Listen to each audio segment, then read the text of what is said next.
Good morning. It gives me great pleasure to give you a very warm welcome to day 2 of Wonkfest 2018, and a special welcome to the delegates who are joining us just for today. You're very welcome, and I hope you have a fantastic time. To introduce a man really who really needs no introduction to this audience, I'm really pleased to welcome Michael Barber, the Chair of the Office for Students, who's going to speak to us fresh from some quite controversial comments, I think, made this morning on the Today programme and in the Telegraph, that no institution will ever receive a bailout from the Office for Students were it to find itself in financial difficulties, and Michael's going to talk a little bit more about that in a minute. Michael's going to give a speech. I'm going to ask some questions. We're going to have a conversation, and then we're going to throw it open to the audience to ask whatever you may wish, and be as sort of incisive and critical as you like. I've been told to say. A note: if you are here from the press, you're also very welcome. At the end of the session, there will be a little huddle at the front, and you can ask your questions then. So don't feel obliged to get them in the open question session. It only remains for me to say, take it away, Michael. Thank you.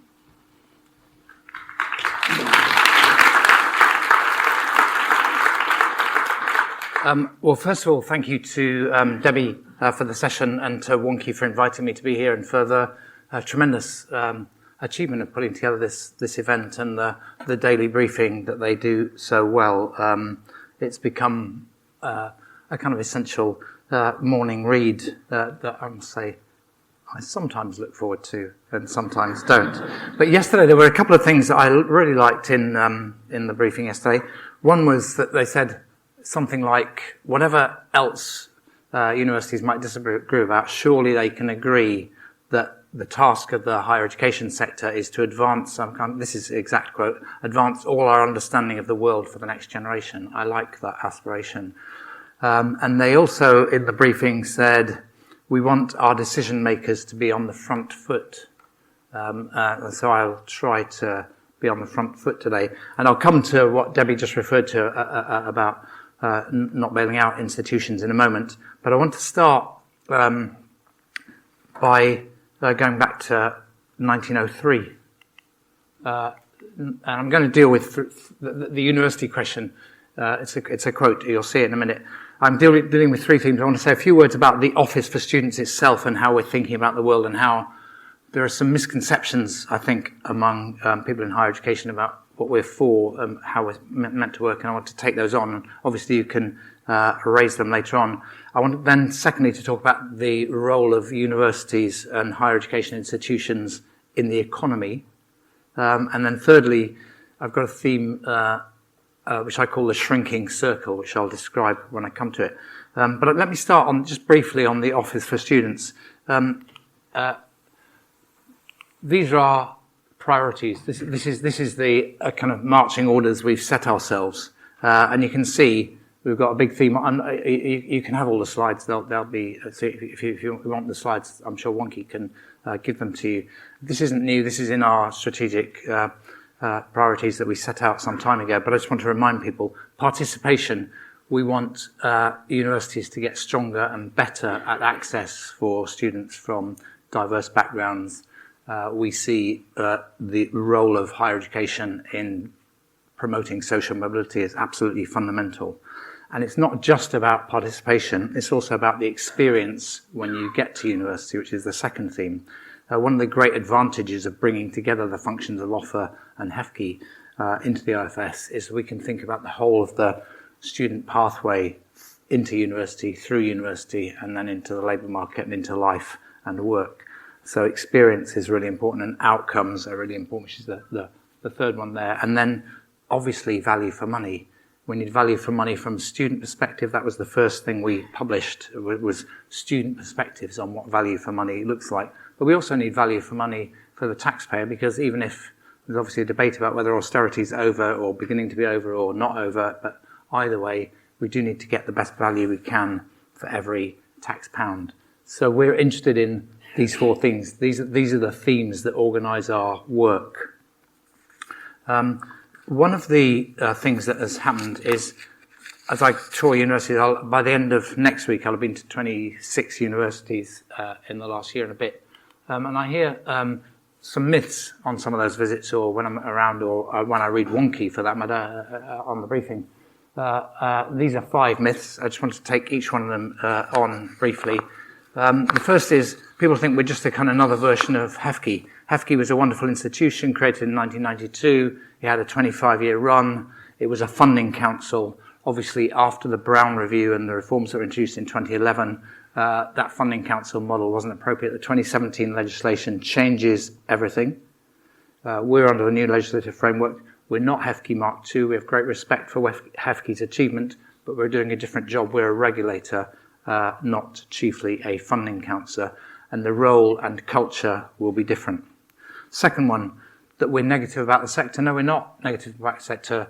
If you ask me personally, I love universities, to quote David Willits, but I'm also a big fan, and I see this when I go to universities, the amazing things that are happening. So we're totally, absolutely 100% sold on the beauty and wonder of what happens in our universities and their crucial role in the culture and social life of the country as well as the economy. And we want it to succeed. But we're also a regulator, and we're thinking about the sector as a whole, and we're thinking about the student interest short, medium and long term. And it is our job sometimes to challenge the sector. But that's not to be, well, it's sometimes to be critical of it, but it's not to be negative about it. It's because we desperately want it to succeed. And the dialogue between people in universities and the regulator is fundamental to the way we take this forward. So that's the second thing. Thirdly, we're obsessed with marketisation. I see that all the time on the kind of commentary. The market exists. The markets existed in universities going back actually to when Oxford and Cambridge were the only universities. Why was there no new university between the establishment of Cambridge in 12 or 13 something and the establishment of UCL in 1827 for those few hundred years? Because there were 2 providers who had a monopoly between them and they stopped the market developing. So there's nothing new about having a market. There's nothing new about students having choice. Everybody I meet thinks students should have choice. The role of the regulator, you only need a regulator with the powers we have if you want to control the market, limit the market impact. If you just left it to the market, access, success and progression that I've just talked about wouldn't be a high priority. They're our top priority. So we're thinking about limiting the effects of a completely free market. So marketisation, markets exist. Students have had choice for years. Universities have been competing for years, decades, if not longer. But somebody has to defend or promote the social interests that matter for England in the future. Obviously Britain, but we're only affecting England. So that's the third thing. Fourthly, people have worried when they look at the legislation in 2017 that there will be a fault line between the OFS and UKRI. And I think when you look at the legislation, you could logically think that with 2 different government departments, 2 different regulators, etc., it might there might be a tension there. There's actually one universities minister, Sam Jima, does both, but also we've worked hard and it's been easy because the values are aligned to get on extremely well with at every level with UKR, and it's working on a daily basis. So that's another understandable anxiety that people had that I think we've allayed. And then the fifth one is about the bailout. There are lots of people who think that if a university runs into financial difficulties, we'll bail them out. We won't bail them out. I'm actually going to refer to notes for this because this is in the press release, and I want to make sure I do say what I said in the press release. I mean, in the early months of our existence, we've heard a number of times from university leaders that if they get into financial trouble, ultimately they'll be okay because the OFS will bail them out. This is wrong. The OFS will not bail out providers in financial difficulty. This kind of thinking, not unlike the too big to fail idea among the banks, will lead to poor decision making and a lack of financial discipline, as indeed we've seen in other sectors. It's also inconsistent with the principle of university autonomy, which I think everybody is in favour of, because autonomy means taking decisions for yourself, but it also means taking responsibility for the decisions you make and the consequences of them. And it's not, therefore, in the students' longer-term interests. As a regulator, our job, among other things, is to assess financial sustainability. We're doing that right now. Every university that gets the funding from the Treasury for students has to register with us. We're going through them. We've registered 182 institutions as of yesterday. Not one of them shows any signs of financial insustainability so far, by the way. But but it will be completely incoherent for us to be the assessor of financial sustainability and then say to a university, oh, you're not financially sustainable, but here's some money. Oh, now you are. You can't do that because for all the others, they have to do it without our assistance. So it's completely inconsistent with our role, as well as for the other reasons that I've given. So should a university or other HE provider find itself at risk, our role will be to protect the students' interests, which is why there's such a strong emphasis on student protection plans in our strategic priorities. And universities will need to work to improve those in some cases. But they need to set out at a granular level what would happen to students were the university to fail. And we'll take a risk-based approach to that. Some universities are highly unlikely to fail. Others are braver, bolder, newer, more challenged. We'll need good student protection plans for them. So that's how we're going to think about this. So that's 5 myths that I just wanted to address. And please feel free to raise any of these points later on. My second theme is about the economy. I was in Sheffield recently to visit both the Sheffield University and Sheffield Hallam University, and I was inspired by the visit. Really, really impressive stuff. At Sheffield University, I made a speech about the 1918 Education Act. We wanted to celebrate 100 years since the 1918 Education Act, and Sheffield was the place to do it because the Secretary of State, or it was actually called the President of the Board of Education at the time, was H.A.L. Fisher, whose job prior to becoming Secretary of State or President of the Board of Education was Vice-Chancellor of Sheffield University. And it was a wonderful event to recognise this significant figure in English educational history. And I'll show you a picture of him in a minute. But they also gave me the booklets, tiny booklets, smaller than A5 size, that Sheffield, the city, used to promote the idea of a university in 1903. It was eventually established in 1906. And I wanted to show you some quotes from them. This is what they said in 1903. Why should people support it? Because the university will be for the people. The fees for instruction will be as low as possible. By means of scholarships, they'll be open to child of any working man who shows ability. We haven't quite got equality for women in 1903. That came later. The university will underpin the economy. If Sheffield is to keep its industries in prosperity, it must provide facilities for discovering new scientific methods. So the understanding that research, the economy and all that and the region go together. They actually point out in the document that they're one of the few cities of over 400,000 people in the world, there weren't very many at the time, where there's no university. And the trained skill of those engaged in trades will bring more trade to the district. So they understood that research and training and skill and educational levels were fundamental to the future of the region. And then they understood it was going to be expensive. The masters, that means the employers, the big industries, but they also encouraged each working man to give a little notice. They didn't say, where's the government money? And then they point out that Birmingham, Leeds, Liverpool and Manchester already have a university. Is Sheffield to be left behind? The reason I'm pointing this out at some length is, apart from it being a fascinating bit of history and important to the history of Sheffield, but you could have made a similar argument for the other 4 cities a decade or 2 earlier. The reason I'm pointing this out is there's a bit of a tendency at the moment to think that focusing universities on the economy is a new thing, but actually it's the origin of the vast majority of universities in this country. And I'm not arguing remotely that the economy is the only reason we have universities, far from it, and I'll come to that in a minute, but it is one of the reasons. And it leads actually, this is the final line of their leaflet in 1903. The university question, nice early 20th century English, affects the whole nation. England must wake up. We're falling behind, they're saying. Sheffield's falling behind Leeds, Liverpool, Manchester, Birmingham, and England's falling behind. And they knew they were falling behind Germany, America, whatever it was. So I've taken you through that. This is H.A.L. Fisher, the President of the Board of Education that took the 1918 Education Act.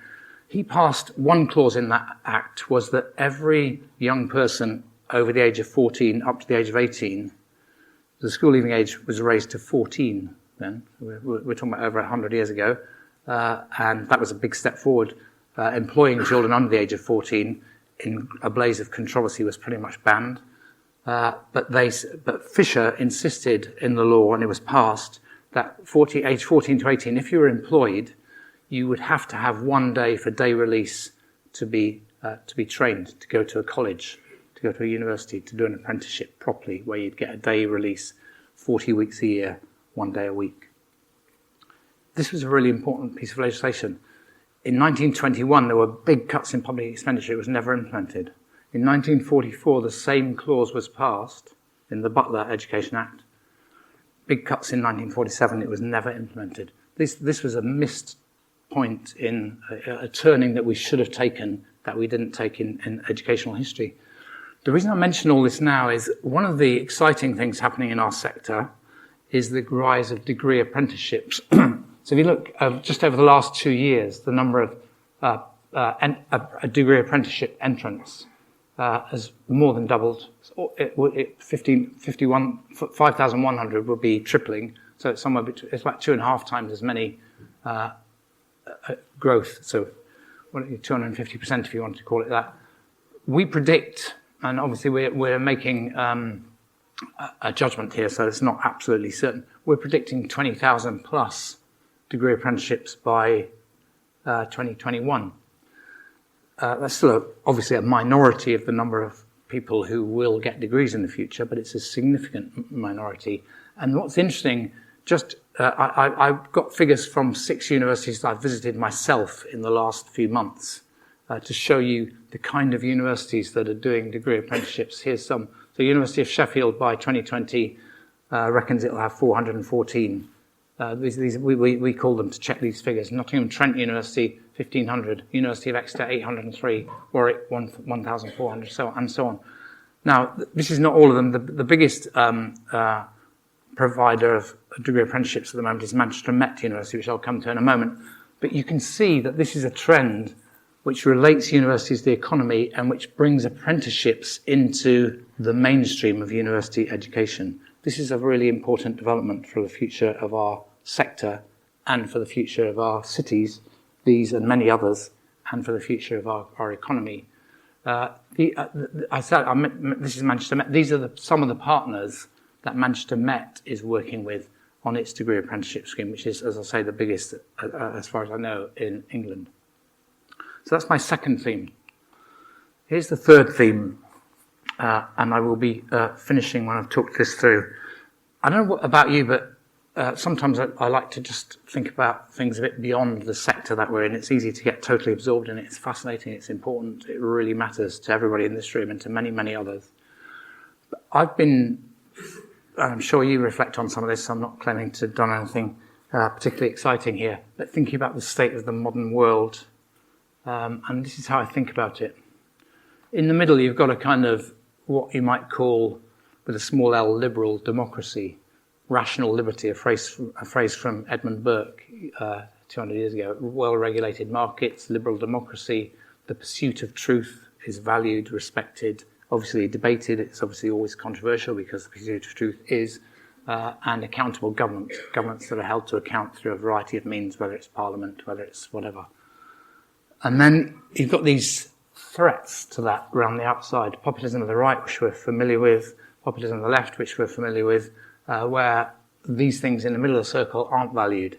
And then there's what I call techno-exuberance, that it'll be all fine because driverless cars and AI will solve all our problems, and isn't it all wonderfully intuitive? And by the way, if we're doing these marvellous things, do we really have to pay taxes? Couldn't we set up foundations instead? So this, to me, these are 3 threats to what's in the middle here, because they're squeezing that inner circle. To me, universities in England, I can't talk for Britain, although I believe it to be true about the rest of Britain as well, are right slap bang in the middle of the circle. They're the place above all that believes in, among other things, the pursuit of truth.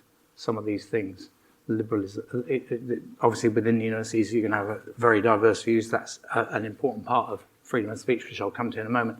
But all of that is there. And then you think about the world and it feels as though it's getting a bit like that. I came across in my summer holidays this beautiful picture from Goya. If I did nothing else, I just want to put that up and in awe of the beauty of that picture. In Spanish, I can't read Spanish, but it was translated for me in the book I was reading. the pursuit of, the sleep of reason produces monsters. The sleep of reason produces monsters. To me, it just seemed to speak to my sense of the modern world that we're in. You can see, well, you don't need the picture interpreting because it's so beautiful, but also scary.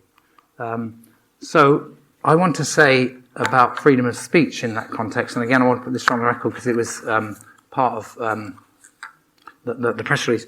So our universities make an incredible contribution to our economy and culture, regionally and nationally. A major factor in these cultural and economic achievements is academic freedom and freedom of speech. Our universities need to be places where the pursuit of truth is not a platitude, but a daily quest. That's what I believe most academics are actually doing. We need to respect that, value it, defend it, promote it, argue for it. A lot of the media coverage on this focuses on invited speakers, and that is an issue, and we should track that, and we should make sure that universities feel courageous in who they invite. But it's also about what happens daily in seminars, in lectures, in the way in which unpopular ideas are debated. There's a bit of a tendency, stronger in America than here, to think that students need to be protected from these ideas that may make them feel uncomfortable, is the word. One university in America has a rule that says no student shall offend anyone on university property. No university shall offend anyone on university property. I certainly wouldn't have survived university on that basis, and I don't know about any of the rest of you. So I'm glad to say I haven't come across anything as absurd as that in Britain or in England, but I do think we need to be active in our defence of freedom of speech, and we should be teaching students to deal with discomfort, not by running away from it, but by acknowledging it, by learning to listen, by learning to reflect, by learning to understand, and then learning to argue robustly, should they choose to, because the way to confront speech you don't agree with is by taking it on, not by running away from it.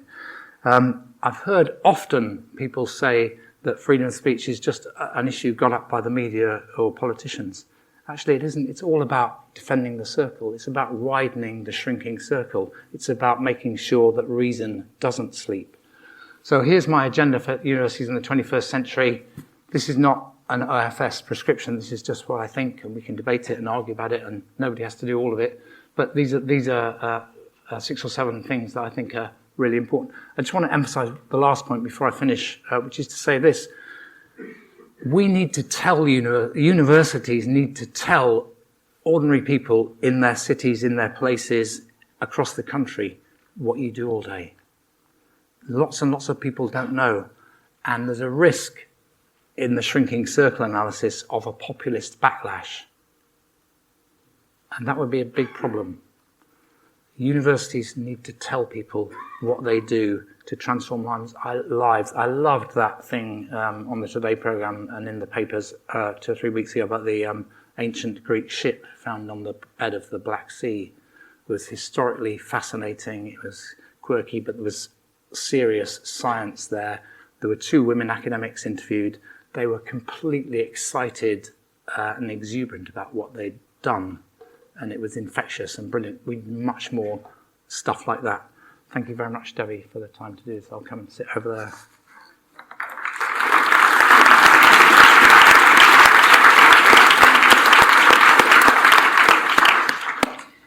Thank you very much. I'm just going to jump straight in, and Yeah, I know. please. Well, I did. Whoever was doing the slides, can I just put I forgot my last slide, which I just thought would like to leave on. Sorry, Debbie. No, that's It doesn't need any conversation. I just need to put it back up. I'll let you. Slide wranglers, can you? Yeah, that one. Wonderful. Don't let reason sleep. Is my point. We'll come back to this question around freedom of speech, and I think because it's an important one, and people will have thoughts about it. But I mean, obviously, the kind of question on everyone's lips is about institutional sustainability, financial management, and mismanagement. Given the rumours that are coming out about the potential outcome of the Auger review, is good financial management at this point preparing for the possibility of 6.5 fees? No, it is. I mean, we, the OFS, are through the regulation process, are assessing the financial sustainability of every university that receives Treasury money for the students, and we're assessing it on the basis of a current set of assumptions about the funding system, and we're not basing it on rumours in the media about where Auger might come up, because I don't know if even Philip Organ knows where his review will come out, but even wherever it does come out, that's then advice to the DFE. The DFE, in relation to the rest of the government, will make decisions. So we're not predicting that what was in the papers is accurate. We're basing it on broadly the current funding system. And that's, it's when I say 182 institutions have been registered so far and none of them have financial questions, that's on the basis of broadly the current funding model.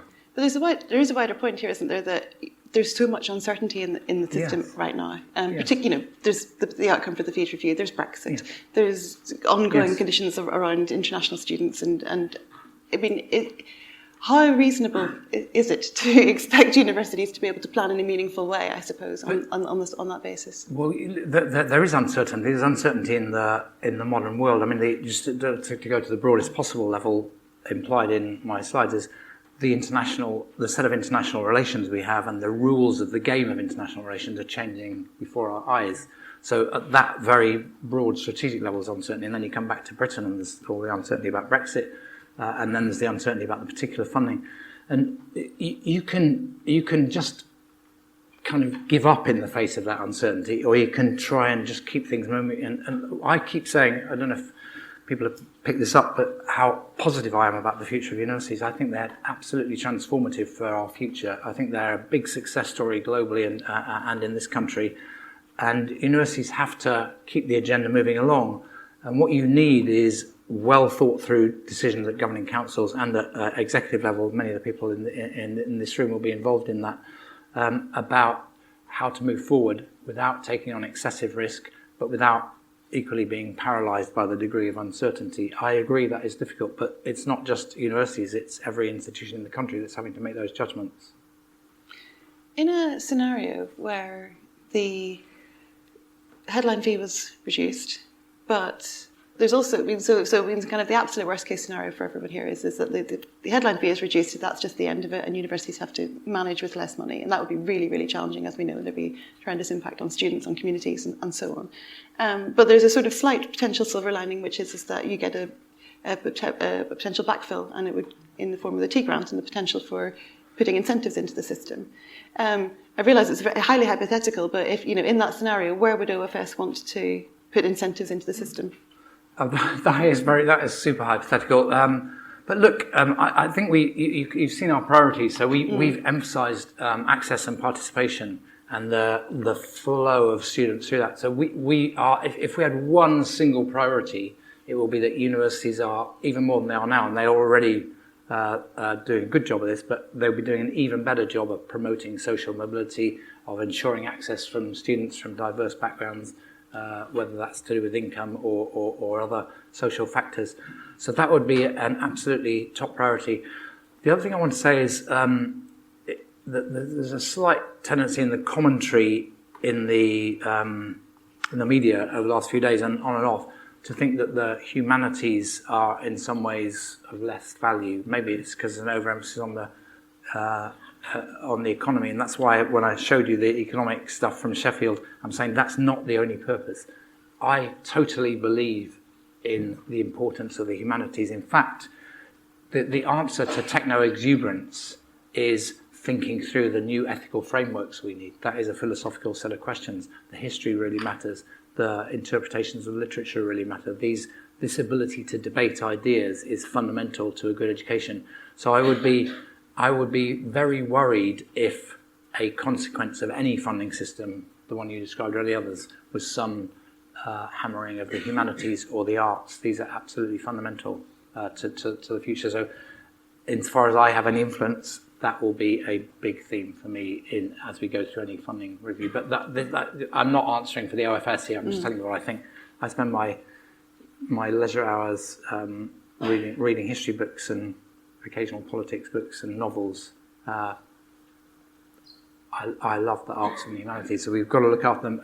But the science and technology, as they were saying in Sheffield in 1903, and we know now, is absolutely fundamental to the future of the British economy, along with the arts and along with humanities. And it's wrong to think that arts and humanities aren't good ways to great careers or good ways to making Britain a better place to be. So these things go together. Okay. Let's come back to this statement that you made this morning, very clear, very Yeah. unequivocal, that Yeah. if an institution were to find itself in financial difficulty, that the OFS would not bail it out. Obviously, there's been stuff in the headlines recently about a number of institutions unnamed, and we're not going to get into speculation about which ones are that could be getting into some financial difficulty. And you said that the 182 in the register are not, and you're confident of that. In that case, is it not just fueling possible speculation about the possibility of institutional failure, with potential consequences on kind of the confidence of lenders? Are we not actually fueling the possibility that if an institution will fail by talking about it? Well, no, I don't think we're doing that. I actually, I decided that today I was going to talk about not bailing universities out before there was any stories in the media. So I decided that, I don't know, about a month ago. I can't remember exactly when, but it was well before the stories that the I had last week. And the reason I did that is because I heard sufficiently often on university visits that people thought ultimately we would bail them out if they got into trouble. And that thought is leading, or it risks leading to bad decision making. Everybody, I don't know if everybody in the room does believe, but most people I meet in universities believe in institutional autonomy. It's written into the 2017 legislation as something we have to take account of. I believe in institutional autonomy, but you can't at one and the same time believe in institutional autonomy and then think, but if that leads to some consequences that weren't what we hoped for, the state will bail us out. That's a contradiction in terms. Institutional autonomy means taking responsibility for your decisions. So there's absolutely, in my view, philosophical principle reason why we wouldn't want to bail anybody out. Then there's a practical reason, which is that we are a regulator applying a standard on financial sustainability, condition number one in our set of conditions for registration, and we apply that to every university in the country, and then we say, oh, you don't meet it, but here's some money to make sure you do. That's just not fair to the other universities. It's not thinking long term for the future of students of this country.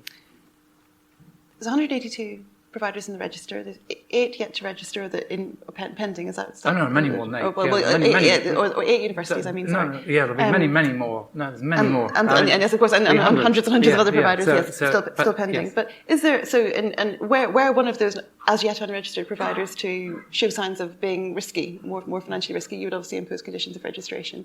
Where a provider to get into kind of serious difficulty, you would not bail them out.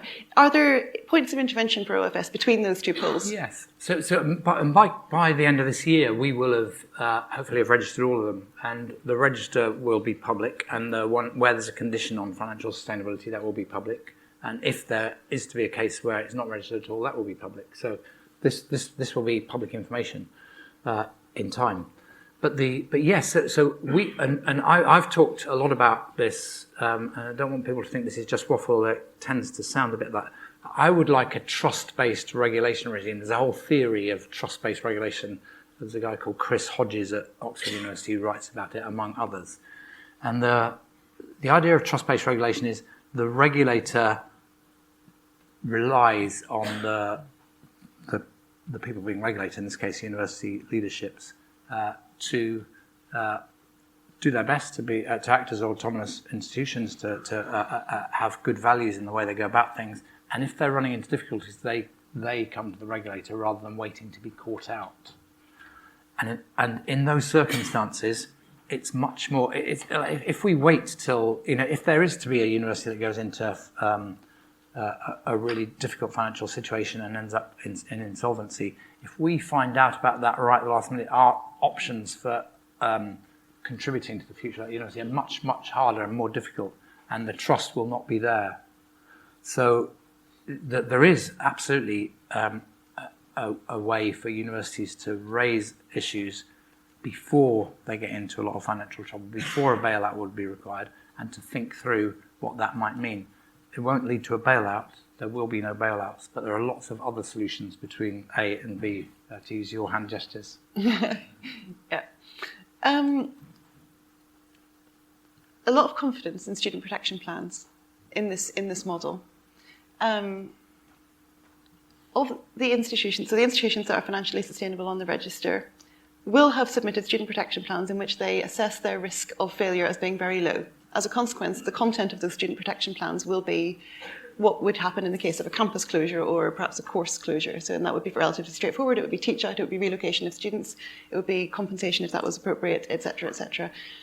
Is there anything in the student protection plans that have come in that have actually addressed this question of institutional failure? Because, and I speak with some, when HEFGE sat down with NUS and UUK and Guild HE and Independent Higher Education and various other stakeholders and said, what would we do in the case of an institutional failure? How would students be protected? The answer, there is no way to enforce other institutions to take those students. It doesn't exist. And from what I can understand, there's nothing in the Higher Education and Research Act or in the OFS's path to enforce that. So how can students be secure in this scenario?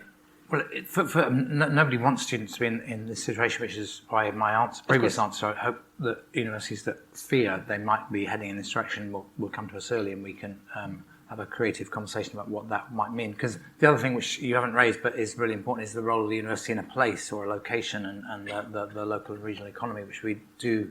I raised it in relation to Sheffield, but it's a general issue and very, very important. So the sooner we can get to Lyle, the better.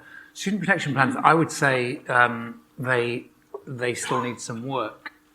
And I think people have seen them as a bureaucratic requirement that we've imposed, whereas actually it's a very real requirement. Obviously, some institutions with vast resources, historically, etc., are highly unlikely to get into these situations. So we do take a risk-based approach.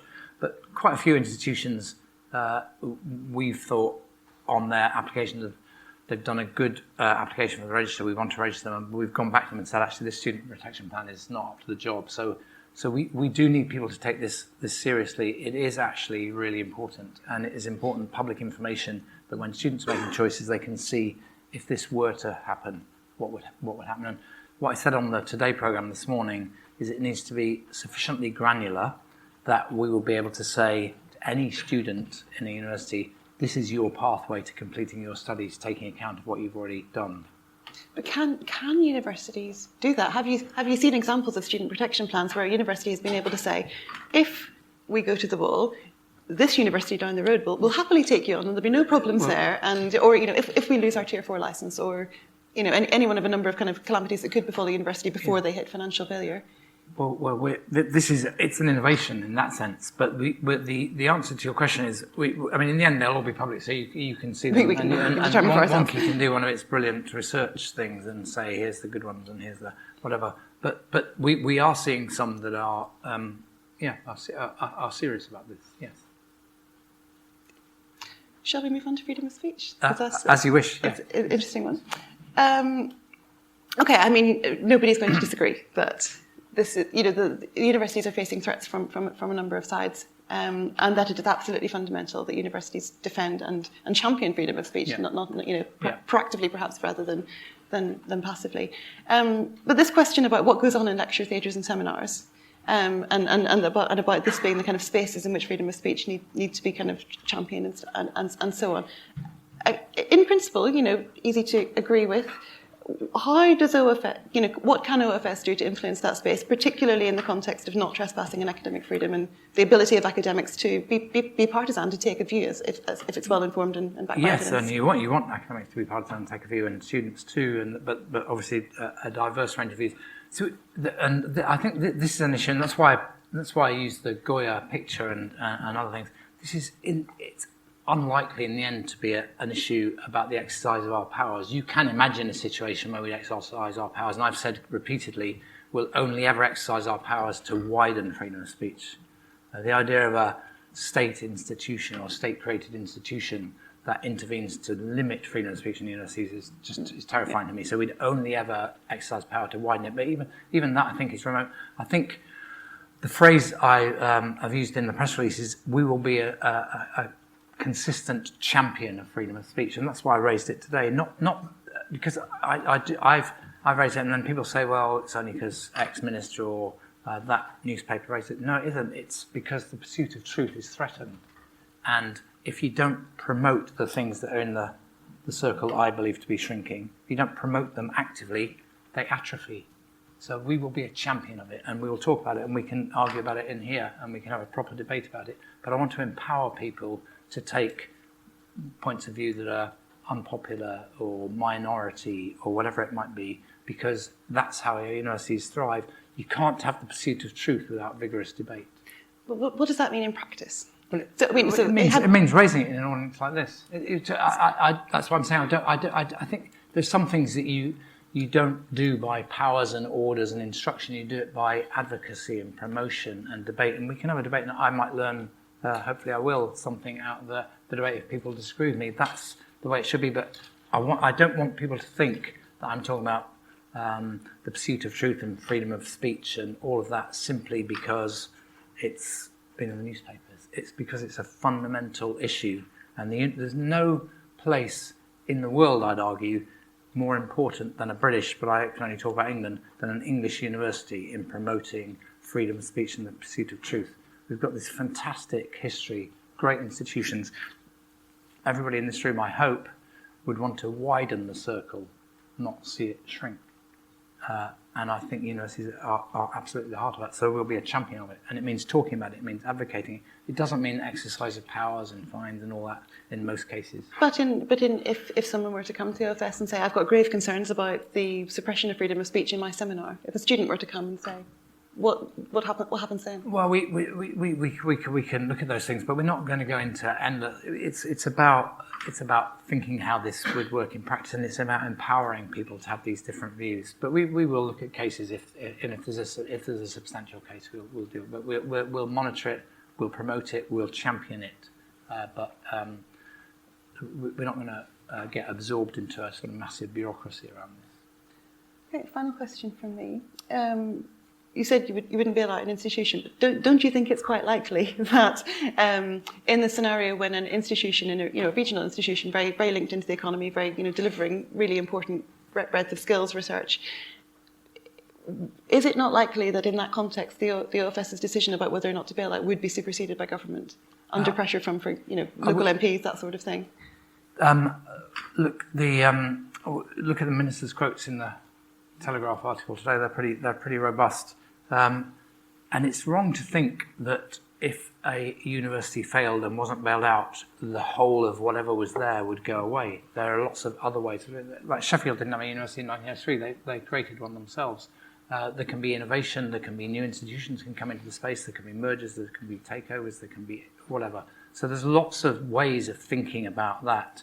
And that's why I would much rather, as I was saying earlier, be in dialogue with an institution that thinks it's a risk of financial failure before, so that we can be creative about the solutions, because it is fundamental to many of the cities, and not just the cities, actually the places in this country that are universities there. Universities are absolutely the heart of the economy.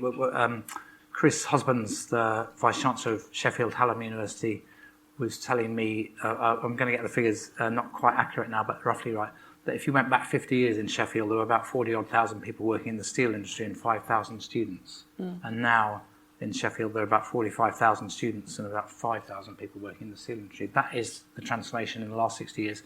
That kind of transformation will happen again. The universities are fundamental to it. So we don't want to leave anywhere in the country that is a kind of desert without a university, but that doesn't mean bailing out the existing institution.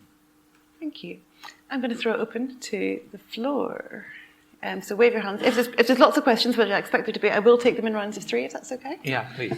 Okay, so we've got one at the front here, and then one over there, and one there. It's actually quite hard to see from here. Yeah. So if you're further back, wave vigorously. Can I ask anyone who's asking a question, please say who you are, introduce yourself before asking, and please keep it as succinct as possible so we can get through as many as possible. Hello, Paula Sanderson, Chief Operating Officer at SOAS. I just wanted to pick up on the freedom of speech point and say, do you see any challenges between the practical implementation of PREVENT by the OFS and freedom of speech? Thank you. From BPP University. I wanted to say I was very pleased to see you singling out degree apprenticeships, but it does highlight the fact that there are many institutions in the tertiary system and they don't always agree. So although you are saying degree apprenticeships are a great idea, it's far from clear that the Institute of Apprenticeships support them, given the funding cuts that have been pushed through this summer. And there's a lot of noises within the Department of Education that students should privately fund degree top-ups to apprenticeships. So how can universities be expected to invest when there's so little agreement around an important innovation like degree apprenticeships? And yep, just here. I can see that is David Malcolm. It is. Hello, David Malcolm from NUS. Again, just to pick up on the free speech issue. When we're in a situation where Universities UK and NUS both agree there's not a major issue on this, aside from the prevent point that was helpfully made just there, when the BBC have done an investigation and have found very limited evidence that there's any sort of an issue, and when the Joint Committee of Human Rights in Parliament has looked into the issue and said there's not a major problem here, is it not actually playing into the hands of the populist right that you've identified as a threat to keep insisting there's a major issue when there isn't, because that's their mantra that there's a problem here? And I guess, what would it take to convince you that there's not a major issue if those reports aren't enough? Do you want to do those three? Go ahead. Thank you. Well, look, prevent. We operate within the law. There are serious risks that led to the prevent agenda. My understanding from talking within the OFS, the people who are looking at this, is that on the whole, universities, in fact, very broadly speaking, universities have done a good job of managing the tension that is implied in your question, and I credit universities with that enormously. There's no kind of perfect way. The world doesn't always fall into completely clean-cut ways, and you have to work your way through these things. I think it's working pretty well and I put that down to perhaps people such as yourself. And I'm not terribly worried about the prevent agenda. I have in my personal capacity, I've had a long dialogue with the Muslim community in this country. I've been to Pakistan 54 times in the last 10 years, helping improve education, health, and water provision in rural Punjab. And I feel I've got a kind of, I was going to say profound, but certainly it feels like a deep understanding, but there's always more to learn. And I think this is, like when I go to the East London Mosque, I went 2 months ago, they say, this is what they say this is a fantastic country to be a Muslim. They say, they know, because Muslim students are doing very well in our schools. They have a few sort of practical issues about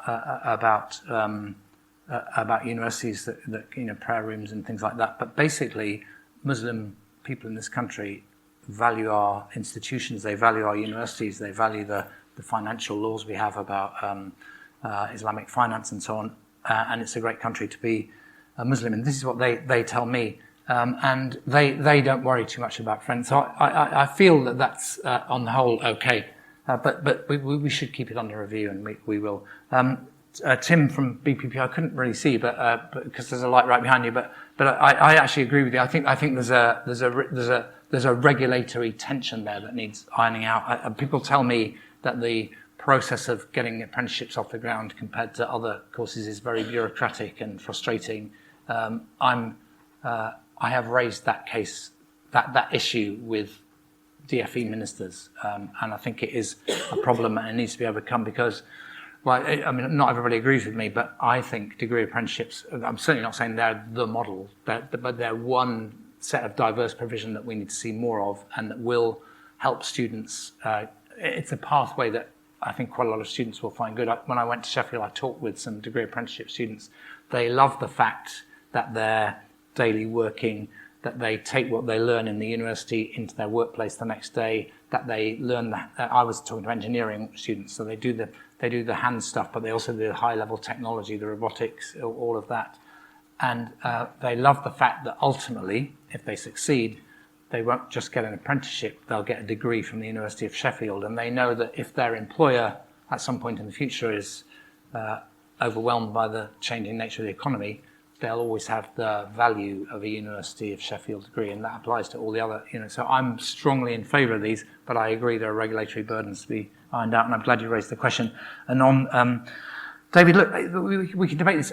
First of all, I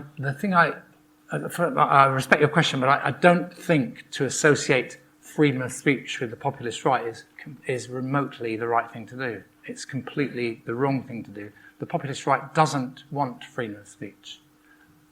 I want freedom of speech. I want universities to be able to pursue truth. And the reason I'm raising it is because if we don't protect it and promote it and defend it, like a lot of other freedoms, it is at risk. If I go more broadly, I love our university sector. That's why my finishing line is tell people what you're doing. The Today programme's done a wonderful series. I don't know if you've heard them.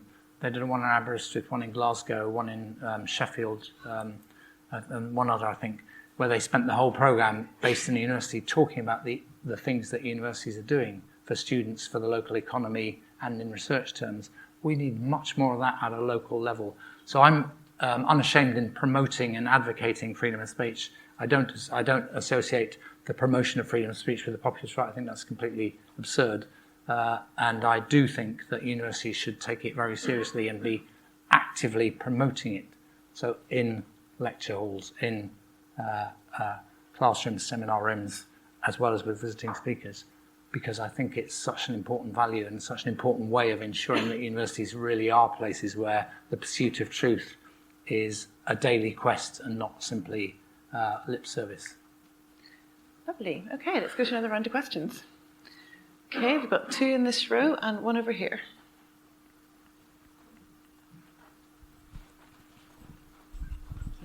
Hi, my name's Anne-Marie Canning from King's College London. Obviously, access is a key priority for the OFS, Sir Michael, as you just talked about, and potentially the Augur proposals would remove the hard cash that allows us to deliver access programmes. Are you worried about that, and would you consider bailing out outreach programmes? I don't think we're at that stage, but I mean, the bailout doesn't really apply here, but we will use our powers and whatever happens in the future and whatever budgets we have, one of the priorities will certainly be access, and not just access, but progression through university. It's really important to see these as a pathway. I did some work some years ago in a previous job with big American public universities, like the University of Tennessee system and the University of Kentucky system and California and Wisconsin and Maryland and Louisiana. And we looked at this pathway. How do you get students in and how they worked on it? And then how do you make sure they succeed when they get there? They have much bigger challenges than we do in this system. But getting into the granularity of that. So among that group, they found out, and I thought it was fascinating, if a student registered for the library in month 1 and got library training, how to use the library, they were much, much less likely to drop out. So we need to get into that level of detail about what are the things that help you succeed, not just getting into university, but getting through university. And that will always be a priority for the OFS. We're speculating about the Augur review. These are things that have been in the paper. We don't know where that will come out. But I do, so it's without making any commitments, and I'm not talking about bailing any parts of universities out. This will be a priority for us, both in advocacy terms, in regulatory terms, and when we have, or should we have finances for investment terms, yes. Okay, there's a question here. Yep. Justin Gregory from Hereford College of Arts. I'm interested in your trust-based regulatory approach, and I'm interested in what you've learnt from other educational regulators, particularly around, we've talked a lot about institutional failure. Well, at FE, they do get bailed out, and that does have a market effect on other providers, So what have you learned from other sectors, I suppose? Yeah, there are sectors in education and sectors beyond education. Obviously, in my past, I've worked with school-level regulators. I learnt a lot, positive and negative, from working closely with Ofsted for a good decade. I've learnt a lot from the time I was in Number 10 and looking at health regulation and star ratings and the predecessors of the Care Quality Commission. I've learnt a lot from talking to and sometimes reading about regulators of other sectors, like energy and so on. So there's a whole set of stuff to learn there. The first thing to say is when you go outside of education, I'm really clear that although there's a market effect in higher education, the transaction between the student and the university is not a purely market transaction. So I completely understand that argument. and believe it. So we need to think of it differently from the provision of a unit of energy, but we can also learn from the regulator. So I've learned from a wide range of regulators, but there is a real problem if people think they can just keep acting as though ultimately they'll be bailed out. So that you just get bad decisions, and that's what I want to prevent, and that's why I'm being really, as you said, unequivocal on this, because people, even now, I'm sure there'll be people saying, yeah, we heard what you said, but we don't really believe you. But believe me, that is what I believe. Yeah. Yes, and I think what matters there is the quality. So thank you. So thank you, Justin. And here, one of the things I learned from Ofsted in my time in the DFE, which was 97 to 2001, they didn't just inspect schools; they inspected programs that the DFE was running, and that were my responsibility. And I used to regularly get slated publicly by Ofsted. The chief inspector at the time was a famous character called Chris Woodhead, with whom I had 63 meetings during that time because I had to answer a parliamentary question on it. And and I actually found that healthy. It kept me on the mark. The problem, and this is where the quality issue comes up, and this is where we need to be really clear where we're going on TEF and all of those other things, is if the inspectorate, and we're not an inspectorate, we're a different kind of regulator, but if the inspectorate gets behind the curve of innovation and what good looks like in teaching, it actually holds things back. So when we introduced the literacy hour, this is what a good 1 hour lesson looks like in a primary school, and teachers started teaching it, some inspectors said, no, that's not good at all.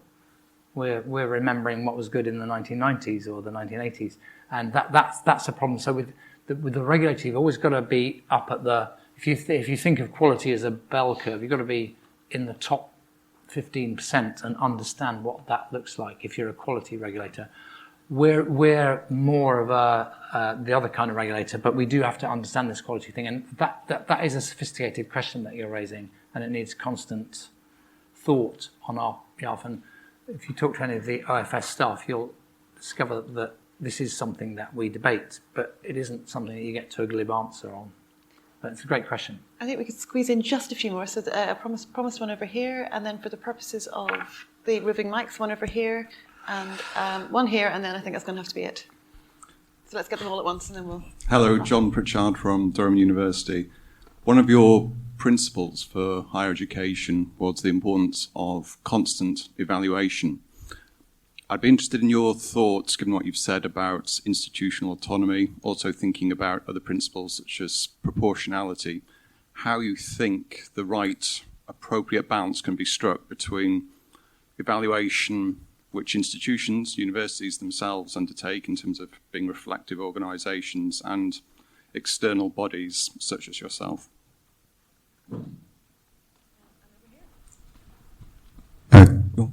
Graham Weiss, University Alliance. Do you think it's possible there might be part of the system missing in some other sectors where individuals have a lot of money at stake? We've seen the wisdom of there being part of the state that provides some assurance. So I'm thinking of things like the Financial Services Compensation Scheme or the Pension Protection Fund. And it just seems to me that we don't have one of those in higher education. If student protection plans and your regulation isn't enough, shouldn't there be something that treats students as ordinary depositors in this and underwrites the investment they've made? And finally, just here, and I think it's going to be the last question, so make it a doozy. Hi, I'm Karen Choi, the White Rose University Consortium. My question is, how can universities do to promote the inclusivity and diversity? Is there a role for cross-institutional collaboration, like the White Rose Universities? We are a strategic partnership for the universities of Sheffield, Leeds, and York. Will it add value if we work in partnership to promote it together? Well, I'll can I go backwards to these? So, on Karen, I think it's Karen, your name. Yes, there is. I think partnership, not just actually among universities, but between universities, colleges, schools, employers. And I think the more the more we can think about student pathways from 14 to 24, the closer we'll get to getting inclusivity and that access progression or access, success, and progression pathway right. So there's always more to be done. Anybody I speak to in universities is often proud of what's been achieved, but nobody I've ever spoken to thinks that it's enough. So I think this is a value that everybody in the room probably shares strongly, and we can do more. And I think universities working together, learning together, looking at what's working and what isn't working at a granular, detailed level will be really powerful. So I think that's a good point. On I think it was Graham's question. It's hard to see because of the light right behind you, but it's a strange use of the word underwrites, because actually the Treasury underwrites the student fees anyway. The Treasury pays it up front. The student doesn't pay anything unless unless they earn over £25,000 a year. If their income then falls below, they stop paying. After 30 years, they don't pay. It's not like a mortgage debt or student debt in the United States. So in a way, it's underwritten. But I haven't thought in depth about the way you put the question, so I will. I'll reflect on that. But I don't think it's, as you I think said, it's not a role for the OFS. But in a way, it's not like some of the other regulatory areas, because, as I say, the Treasury is paying this money up front. And then John from Durham. The ideal is that universities take quality so seriously that they're constantly trying to improve. I'm a big fan of the so-called marginal gains in British cycling and all of that, and I think everybody should be. And last year, not the budget a couple of weeks ago, but the previous year's budget, a report. I did a report that was published with the budget for the Treasury, where we were looking at the £800 billion that Britain spends and how you get value for it. I think it should be built into the way the Treasury relates to all government departments, that you expect marginal gains in any area without increases in expenditure. If you apply that down to this level, any university should be trying to be better next year than it was last year at quality. And the more universities take responsibility, or institutions, because it's not just universities, colleges, whatever, take responsibility for constantly improving the quality of what they do in dialogue with students, the better it will be. When I talk to students, which I do on nearly all my university visits, the thing they say is that they care about most, they care about getting a degree and employability in terms of outcomes, but in the university, of course they care about the wider experience, but what they really value is the quality of teaching, the quality of feedback, and when they get quite precise, they want one-to-one feedback on assignments and so on. That is granular and very specific, and anybody can get better at that all the time, all of us. And the more universities and institutions take responsibility for that themselves, the less there's need for any kind of external regulation. I certainly don't want, I don't think anybody else does, some kind of Ofsted-style inspection system. Okay, I think we've run out of time, as they say. Thank you very much to you, the audience, for your thoughtful questions. Thank you very much, Michael Barber, and we hope to have you back next year. You never know. Thank you.